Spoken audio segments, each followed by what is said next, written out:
এনসিপির এক নেতা বাইরে বক্তৃতায় বলেছেন জুলাই আগস্টের আন্দোলনের মাননীয় সদস্যবৃন্দ, বক্তার বক্তব্যে কোনো বাধা দেবেন না। আপনাদের যখন সময় আসবে আপনাদের বক্তব্যের মধ্যে আপনাদের বক্তব্য উপস্থাপন করতে পারেন। এখন তাকে নির্বিঘ্নে বক্তব্য রাখার সুযোগ দেন। জুলাই আগস্টের আন্দোলনে ছাত্র জনতা খেলেছে আর ট্রফি বিএনপি নিয়ে বসে আছে। আমি বলতে চাই, জুলাই আগস্টের আন্দোলন ছাত্র জনতার সাথে আমরা সবাই ছিলাম। ট্রফি আমরা কারো কাছে নিতে যাইনি। ক্যাপ্টেনকে এটা অন্তর্বর্তীকালীন সরকারের প্রধান ডক্টর ইউনূস চিনে, এই কারণে উনি লন্ডনে গিয়ে আমাদের ক্যাপ্টেন প্রধানমন্ত্রী জনাব তারেক রহমানের কাছে ট্রফি দিয়ে নির্বাচনের তারিখ নিয়ে আসছে। মাননীয় স্পিকার, বিএনপি এমন একটি সংগঠন যারা 3টি আন্দোলনকে ধারণ করে এবং 3টি আন্দোলনের ট্রফি তাদের ঘরে 1971, 1990 এবং জুলাই আগস্ট 3টি আন্দোলনই আমাদের ঘরে। এরকম ট্রফি অন্য কোন রাজনৈতিক দল বাংলাদেশের ইতিহাসে দেখাতে পারবে না। মাননীয় স্পিকার, দল হইচই করে বলতে পারেন মাননীয় স্পিকার 90 তাদের কথা বলতে পারে, কিন্তু 86 সালের নির্বাচনে ঢাক ঢোল পিটে তাই আওয়ামী লীগের সঙ্গে গিয়েছিল, আমরা যাইনি। মাননীয় স্পিকার, আজকে আমরা যেমন 71কে ধারণ করি, 1990 এর স্বৈরাচারী বিরোধী আন্দোলনকেও আমরা ধারণ করি। 1900 স্বৈরাচারী বিরোধী আন্দোলনের সম্মুখ ভাগের নেতারা আজকে বিএনপি থেকে নির্বাচিত হয়ে আমাদের এই সরকারি দলের বেঞ্চে বসে আছে। জনাব আমানুল্লাহ আমান, খায়রুল কবির খোকন, আবুল খায়ের ভূঁইয়া, বকুল সহ অনেকের কথা আজকে আমরা যারা আছি 90 এর স্বৈরাচারী বিরোধী আন্দোলনের, এখন যদি আমরা বলি বিরোধী দলের বেঞ্চে কি এরকম আছে, ওনারাও দাঁড়িয়ে বলতে পারে, কিন্তু তাদের নাম কিন্তু ইতিহাসে আলোচনায় নাই।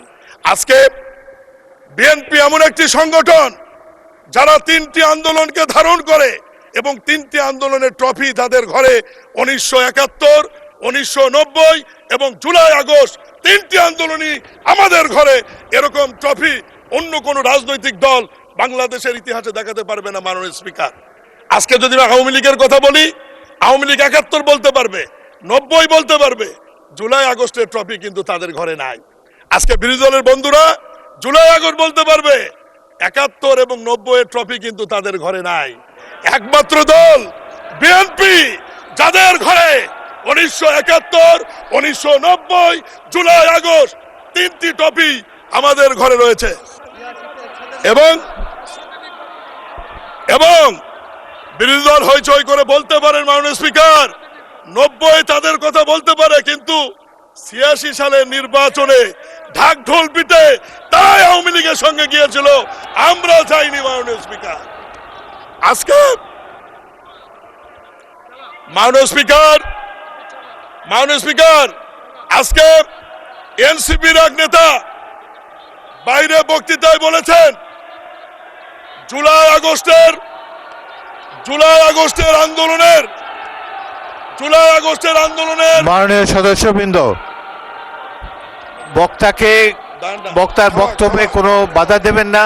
আপনাদের যখন সময় আসবে আপনাদের বক্তব্যের মধ্যে আপনাদের বক্তব্য উপস্থাপন করতে পারেন। এখন তাকে নির্বিঘ্নে বক্তব্য রাখার সুযোগ দেন। জুলাই আগস্টের আন্দোলনে ছাত্র জনতা খেলেছে আর ট্রফি বিএনপি নিয়ে বসে আছে। আমি বলতে চাই, জুলাই আগস্টের আন্দোলন ছাত্র জনতার সাথে আমরা সবাই ছিলাম। ট্রফি আমরা কারো কাছে নিতে যাইনি। ক্যাপ্টেনকে এটা অন্তর্বর্তীকালীন সরকারের প্রধান ডক্টর ইউনূস চিনে, এই কারণে উনি লন্ডনে গিয়ে আমাদের ক্যাপ্টেন প্রধানমন্ত্রী জনাব তারেক রহমানের কাছে ট্রফি দিয়ে নির্বাচনের তারিখ নিয়ে আসছে। মাননীয় স্পিকার, এতেই প্রমাণিত হয় ছাত্র জনতার আন্দোলনের নেতৃত্বের মূল ভূমিকা কোন দলের ছিল, কোন নেতার ছিল।